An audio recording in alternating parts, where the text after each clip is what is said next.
Bonsoir à toutes et à tous, bienvenue dans ce premier live Pulso F360. Ce soir, on va parler d'un sujet qui concerne beaucoup de pros de la tech, de la data et de l'IA. Comment valoriser ses compétences en devenant formateur ? En 2025, on le sait tous, l'IA transforme nos métiers, notre quotidien et nos besoins en compétences. D'ailleurs, l'État a récemment partagé une ambition qui semble totalement incroyable, qui est que plus de 15 millions de Français soient formés d'ici 2030. Forcément, face à ce besoin colossal, les consultants tech, ils ont une réelle carte à jouer. Ils maîtrisent les outils, mais surtout, ils sont au plus près des besoins de leurs clients. Pour ceux qui ne me connaissent pas, je suis Lamia, auditrice Calliope et cofondatrice de Pulso F360. Depuis maintenant 5 ans, j'accompagne les experts justement à créer une activité de formation, obtenir la certification Calliope et accéder au financement public. Et pour explorer ce sujet ce soir, qui de mieux qu'une experte de l'IA, Chériane, alias Yakuza sur LinkedIn. Salut Chériane, comment tu vas ? Écoute Lamia, ça va très bien. Je suis trop contente d'être avec toi. Bah écoute, plaisir partagé. Je te laisse te présenter pour ceux qui ne te connaissent pas. Ouais. Moi, je suis Chériane, formatrice et consultante en intelligence artificielle. J'aide les pros à implémenter l'IA dans leur activité sans jargon et sans complexité technique. Donc, j'ai à cœur, c'est cette mission que je porte vraiment. Depuis le début de mon activité, j'ai accompagné près de 600 clients. J'ai de grandes marques qui ont su me faire confiance, comme Amazon, Live Mentor, VTech. Donc voilà. Et sur LinkedIn, ça représente une audience de à peu près 32 000 abonnés. Bravo. Et je me bats pour cette audience justement pour que je démocratise l'IA et que on se rend vraiment compte que finalement l'IA, t'as pas besoin d'être ingénieur pour maîtriser. Totalement. En tout cas, on est vraiment ravis de t'avoir ce soir pour ce premier live parce que justement, tu incarnes ce switch-là. Tu es consultant, tu es experte et tu passes justement formatrice. Selon toi, l'IA, ça crée plus de peur ou des opportunités pour les professionnels ? Je dirais un peu des deux, parce que c'est vrai que tu as une grosse partie de l'audience qui est apeurée, entre guillemets, de l'IA, qui dit voilà, ça va me remplacer, ça va remplacer mon métier. Et donc, elle fait un rejet complet de l'intelligence artificielle. Ouais, je vois. Et à côté, il y a l'autre audience que j'ai vue de plus en plus se développer et qui, elle, au contraire, elle a compris les enjeux de l'IA. D'accord. Elle a compris que l'IA, c'était là. C'est un peu comme l'arrivée d'Internet. C'est là. Qu'est-ce qu'on en fait maintenant ? C'est à notre porte, en fait. Exactement. Et du coup, est-ce qu'on en fait un allié ou un ennemi ? Donc, elle a choisi d'en faire un allié pour mon plus grand plaisir, j'ai envie de te dire. Et du coup, l'IA change notre manière de travailler et même notre quotidien. Et donc, face à ça, les entreprises, elles, ce qu'elles veulent, c'est d'une part, des experts qui vont être capables d'implémenter l'IA, mais aussi de former leurs équipes, parce qu'eux veulent que, à leur tour, leurs équipes soient autonomes et indépendants sur la mise en pratique de l'IA dans leur quotidien. Et dit comme ça, on a l'impression que c'est vraiment deux activités annexes, mais au final, c'est une continuité totale. Ouais. Parce que justement, quand on est consultant, on a cette transmission assez naturelle. Ouais. Donc, switcher sur une activité de formation, au final, c'est un pas qui est quand même assez léger. Toi, d'ailleurs, justement, ce pas, tu l'as fait comment concrètement ? Écoute, c'est venu hyper naturellement parce que c'est vrai qu'au départ, dès que j'ai commencé, très vite, que ce soit pro ou B2B, on a très vite commencé à me demander, voilà, est-ce que tu as une formation en IA ? J'aime bien ton approche, je veux me former chez toi, etc. Et moi, j'étais là, super. Non, pas encore, ça va arriver. Bientôt.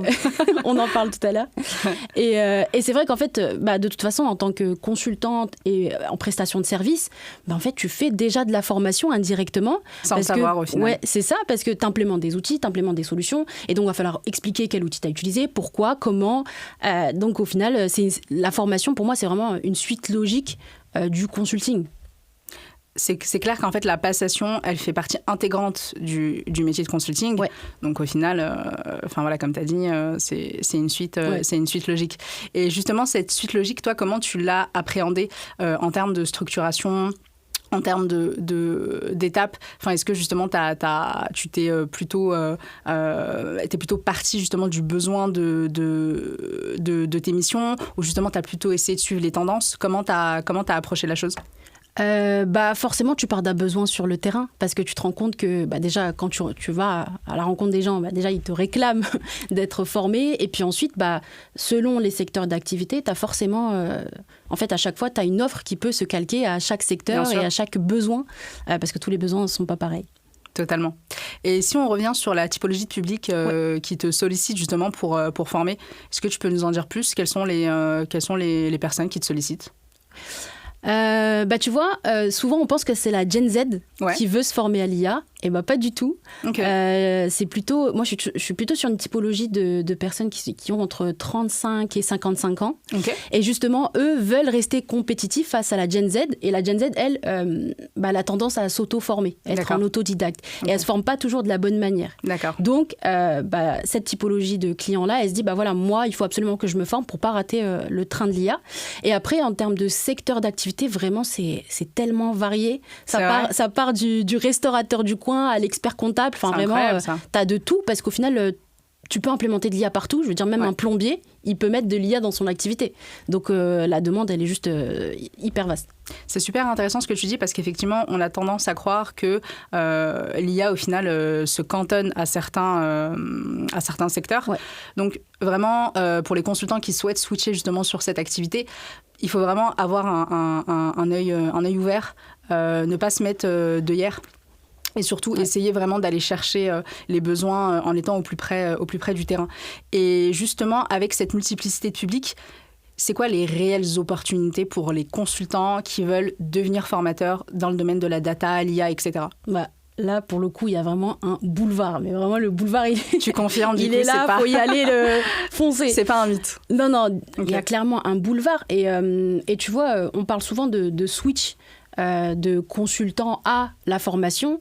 Mais en vérité, tu peux totalement allier les deux. Ouais, c'est ça, et créer un programme B2B personnalisé et qui soit... En fait, tu vas pouvoir jongler entre la formation, l'accompagnement et le consulting. Donc, c'est un programme hybride que tu vas proposer. Et les gens, en général, aussi, c'est ce qu'ils recherchent. Ils cherchent vraiment un truc hyper complet. Donc, si je comprends bien, devenir formateur, c'est pas forcément renoncer à son activité de consultant. Pas du tout. Et en plus, justement, je trouve que même ça va maximiser ton impact sur le marché. Forcément. Ça va te permettre d'être positionné davantage en tant qu'expert sur le marché. Et aussi, on va pas se mentir, ça va permettre de... maximiser le CA. Ouais, exactement. Et pareil, ça c'est top, parce que tu diversifies tes revenus et voilà, quoi. Et c'est tout le monde... c'est ce que tout le monde... Exactement, on va pas se mentir. Forcément. Ok, super intéressant. Et si on aborde de manière plus précise la structuration justement de ton activité naissante de formation, comment tu as opéré ? C'est quoi les étapes par lesquelles tu es passé concrètement d'un point de vue pédagogique et autres d'ailleurs ? Ouais. Alors, il y a souvent la question de se poser... Enfin, on se pose souvent la question de OK, est-ce que je pars d'un besoin généraliste ou si je pars d'un besoin concret du terrain ? Et la réponse, ça va être très claire, c'est qu'il faut partir d'un besoin concret. D'accord. Parce que si tu veux, aujourd'hui, il y a de plus en plus de personnes qui veulent former à l'IA. En fait, on a de tout niveau qui veulent se lancer dans la formation à l'IA auprès d'une cible.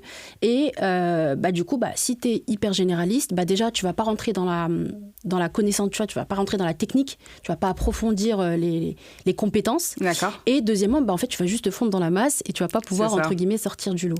Moi, je dis toujours, quand tu veux lancer une offre, il faut qu'elle soit Smart Tech. Ah, Smart Tech. Explique-nous. Smart Tech et pas Psah Tech. Mais tu vas voir qu'en te la détaillant, à la fin, tu me diras Psah Tech. Super, j'écoute. Smart Tech. Alors, je t'explique. Donc, ça vient de la base de Smart. Donc, les objectifs Smart, c'est ça. Voilà, c'est ça. Donc, au départ, il faut qu'elle soit, faut que ça soit spécifique. Donc, je le parlais, cibler une niche en particulier. D'accord. Ensuite, il faut qu'elle soit mesurable, c'est-à-dire que vu que tu pars d'un besoin sur le terrain, ok, tu l'as mesuré sur le terrain, mais est-ce que finalement c'est 2-3 clients ou c'est vraiment il y a un vrai besoin sur le marché ? Ok. Ensuite, atteignable. Est-ce que toi-même, en tant qu'expert, est-ce que tu as les compétences, est-ce que tu es apte à accompagner, tu as les compétences et les connaissances. Ensuite, tu as le faut qu'elle soit rationnelle. Le A, c'est bon. Ouais. Le R et le T, rationnel et temporel. Okay. Tu vois, souvent, tu as des formateurs qui vont promettre monts et merveilles avec l'IA, gagner 100 heures de productivité. Ouais, ça, on le voit beaucoup, ça. Voilà, tu vois, et au final, ça marche pas. Il faut rester rationnel par rapport aux besoins. La promesse, elle doit être rationnelle et temporelle. Est-ce que c'est le bon moment pour cette cible-là de consommer de prendre ton offre ? Okay. Et typiquement, là, on est en plein dedans, dans le cœur de l'IA. Totalement. Et ensuite, tu as le E pour exceptionnel. Donc, on en parlait, c'est se différencier. Donc, sortir du lot et avoir une offre bien particulière par rapport aux autres. Ouais, pas une offre nichée, quoi. Exactement. Okay. Et le K pour le kiff. Parce que si tu prends pas de plaisir... forcément, en fait, tu vas pouvoir le faire au début, mais sur le long terme, ça va pas durer et surtout, ça va se ressentir. Moi, je connais plein de formateurs, tu vois, qui forment, qui font des accompagnements, etc. Mais en fait, quand ils forment, ils font de l'accompagnement, quand ils ressortent de cet accomplement-là, qu'ils sortent de ces formations, ils ont leur batterie sociale complètement déchargée. Ouais, c'est ça. C'est pas évident, ça les nourrit pas. Moi, par exemple, quand je fais de la formation, à chaque fois que je sors de formation avec un client, mais je suis tellement boostée, ça me nourrit. Et au final, c'est ce que je préfère même dans mon activité, c'est le contact humain, c'est l'accompagnement personnalisé ou même collectif. Mais tu vois, je ressors hyper grandi et à chaque fois, j'ai juste envie d'y retourner. Tu vois, je pourrais enchaîner comme ça 7 heures avec grand plaisir et je ressors mais ça, mentalement, je suis énergisée, quoi. Mais trop bien. J'espère que vous avez pris des notes pour le concept Smart Tech. Smart Tech. C'est ça. Mais c'est vrai que c'est très important, comme tu l'as dit, de rester dans un cadre qui soit le plus, le plus défini possible. Comme tu as dit, on ne veut pas vendre de promesses non réalisables. Ouais. Et là, l'idée, en fait, c'est que quand on forme, en fait, on accompagne des professionnels sur une montée en compétences. Donc, l'enjeu, il est quand même assez sérieux. Mais comme tu l'as dit, il y a moyen de prendre de la joie à transmettre. Et ça, c'est super cool. Et pour les étapes, toi, justement, comment tu as structuré la chose d'un point de vue pédagogique? Comment ça s'est passé? Alors, au départ, on l'a un peu dit, tu pars de ton expertise et d'un besoin concret sur le marché. Okay. En fait, il y a 4-5 étapes. Okay. Donc voilà, tu pars d'un besoin concret. Ensuite, tu vas venir définir les compétences que tu souhaites transmettre et les résultats attendus. Voilà, parce que quelle est la montée en compétences? Donc, qu'est-ce que le client va obtenir? Ensuite, tu vas venir construire ton déroulé pédagogique, la progression pédagogique. Okay. Et ça, c'est hyper important parce que c'est ton fil conducteur. Et c'est ce qui va faire justement que ta formation, ce soit pas... Enfin, tu passes de la découverte à la mise en pratique. Bien sûr. Parce qu'il n'y a rien de pire que les formateurs qui font des formations hyper théoriques, tu vois, où tu es juste là, voilà, ouais, c'est ça. Ok, c'est bon, tu m'as expliqué, je fais quoi maintenant, tu vois.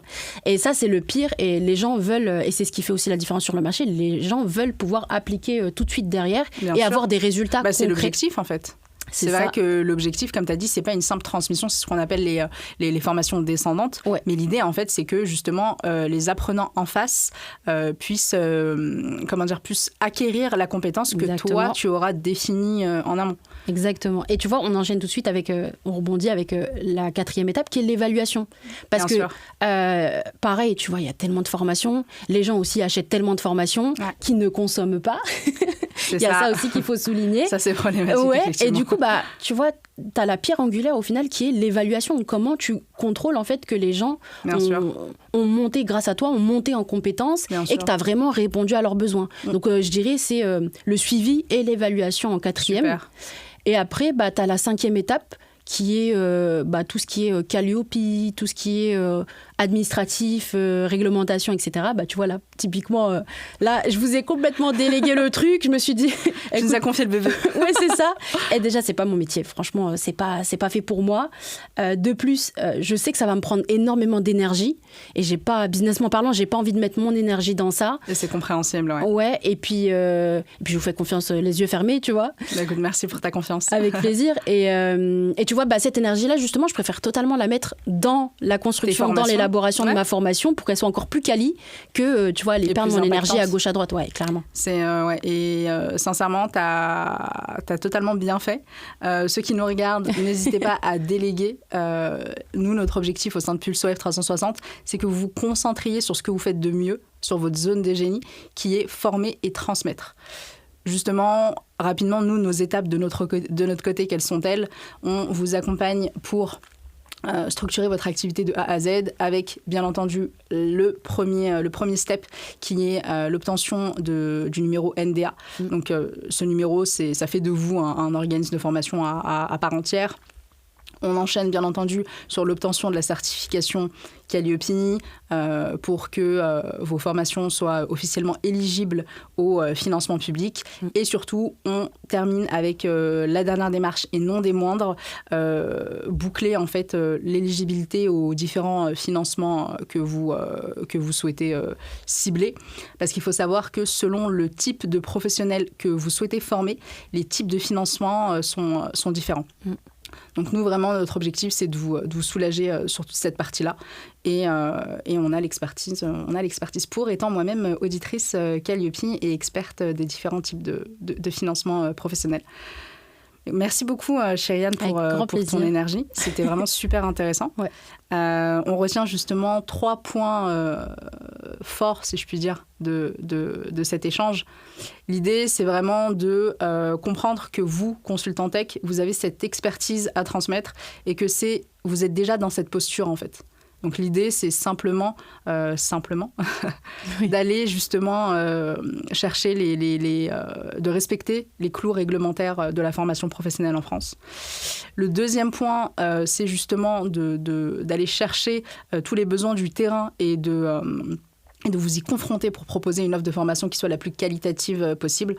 Et comme on l'a dit tout à l'heure, hein, le besoin, il est vaste. Donc, surtout, ayez en tête que tous les secteurs professionnels peuvent avoir besoin d'être formés à l'IA.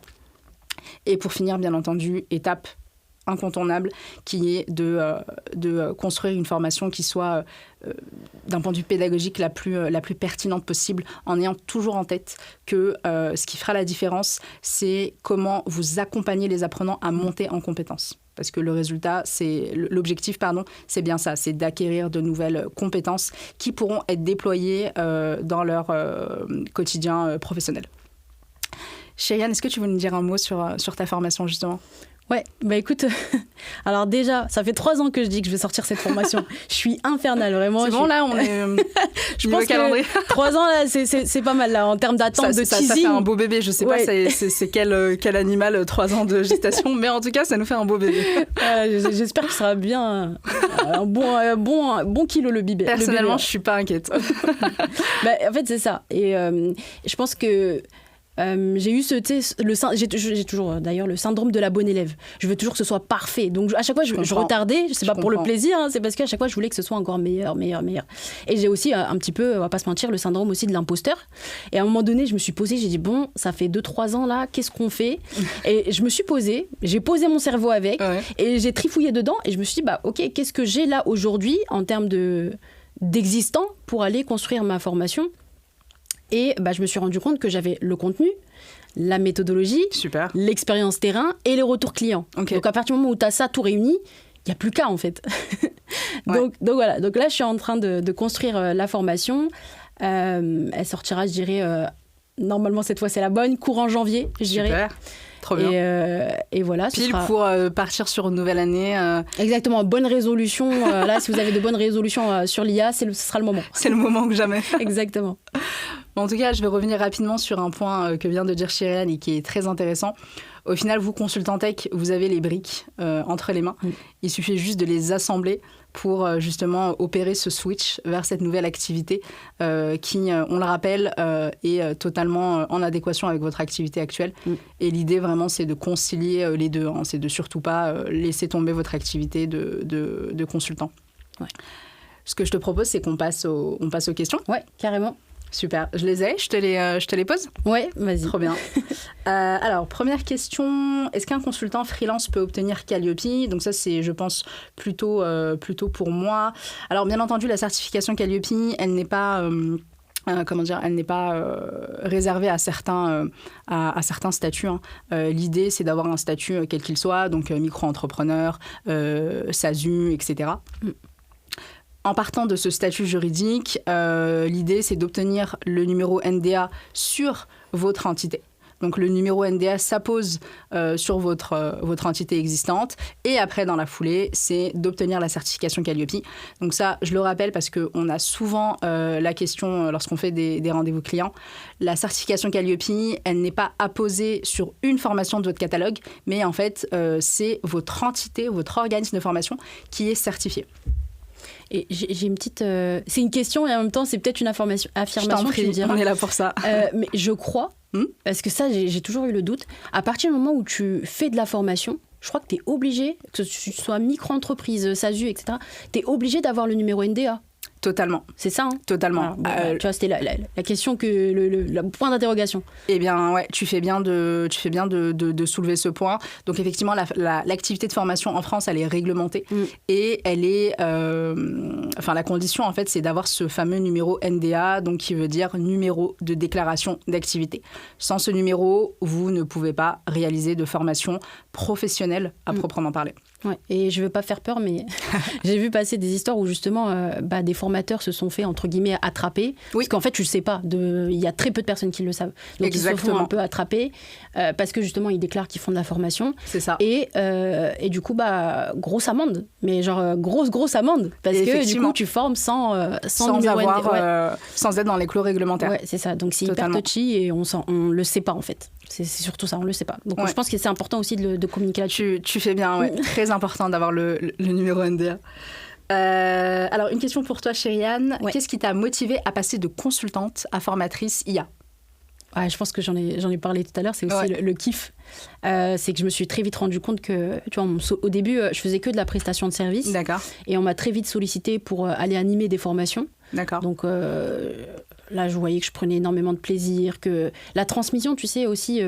il y a un problème, je trouve, sur le marché, c'est qu'il y a énormément de personnes qui font de la rétention d'informations. Et ça, dans tous les domaines. Tu vois, tu prends le SEO, tu as énormément d'experts en fait, qui vont faire de la rétention d'informations, qui vont parler en jargon hyper technique pour rendre ça, tu sais, très mystérieux.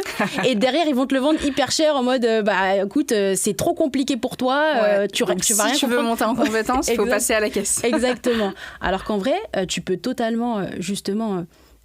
démocratiser la compétence, partager ton savoir. Moi, j'ai énormément à cœur de partager, et c'est pour ça que sur LinkedIn, je partage un max, je passe du temps sur mon contenu pour justement partager au max pour ceux qui, forcément, tu sais, des fois, tu n'as pas les moyens de monter en compétence, des fois, tu n'as pas le temps, enfin, il y a plein de trucs. Donc, au moins, tu peux prendre brique par brique.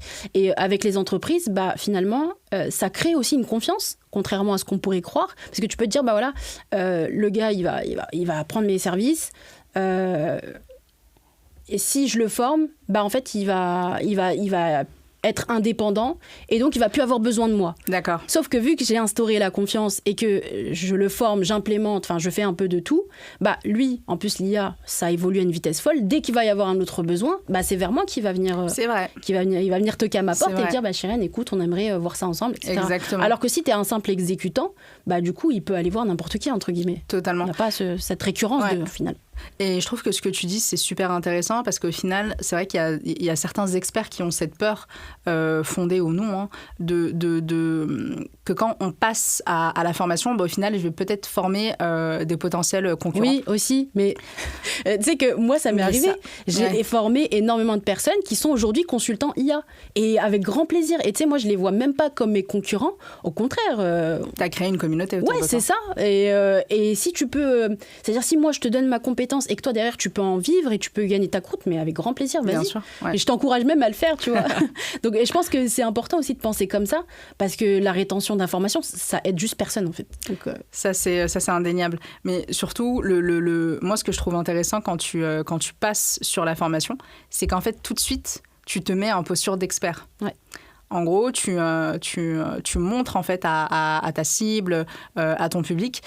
Eh bien, en fait, moi, j'ai une expertise. Oui. Si toi-même, tu veux l'avoir, il faut passer par moi. Exact. Et ça, je trouve ça assez stylé quand même. Voilà, en termes de posture professionnelle, tu peux flex un peu. Mais je trouve qu'on est surtout sur un tout autre level en fait. Ouais. Parce que tu ne vends plus ton temps contre de l'argent via les missions de consulting, mais justement, tu vends une expertise. Et ça, c'est top. Deuxième question, selon vous, quelle compétence non technique est la plus essentielle pour réussir cette transition vers la formation ? Je ne sais pas si c'est vraiment non technique, mais je dirais la pédagogie. Mm-hmm. Pour moi, c'est tellement important, mais en vérité, c'est aussi technique la pédagogie, ça s'apprend. Moi, à titre personnel, tu vois, quand j'étais petite, mes parents, ils m'obligeaient beaucoup à apprendre par cœur, pour être... syndrome de la bonne élève. Ouais. Pour avoir des bonnes notes, des 20 sur 20 partout, il fallait apprendre par cœur. Et en fait, en grandissant, je me suis rendu compte que tout ce que j'apprenais par cœur, en fait, le lendemain, tout était oublié. Ouais. Et petit à petit, j'ai développé mes propres méthodes. Okay. Et notamment, j'ai posé un nom dessus. Je ne savais pas du tout que ça s'appelait comme ça. Ça s'appelle... c'est pas mémotechnique, c'est mnémotechnique. Mnémotechnique, ouais, c'est ça. Ouais. Et je me suis rendu compte qu'en fait, je faisais ça déjà de moi-même, c'est-à-dire que je créais des petits systèmes qui me permettaient de mémoriser l'information et qu'elle reste dans le cerveau. Tu sais, je la range dans un tiroir et dès que j'ai besoin, j'ouvre le tiroir et voilà.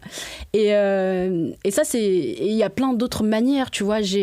J'enseigne en école de commerce et typiquement, la musique, par exemple, pour les sessions de révision, j'ai utilisé justement l'IA. Okay. Où en fait je prends par exemple le concept du SWOT, j'en fais une musique, tu vois.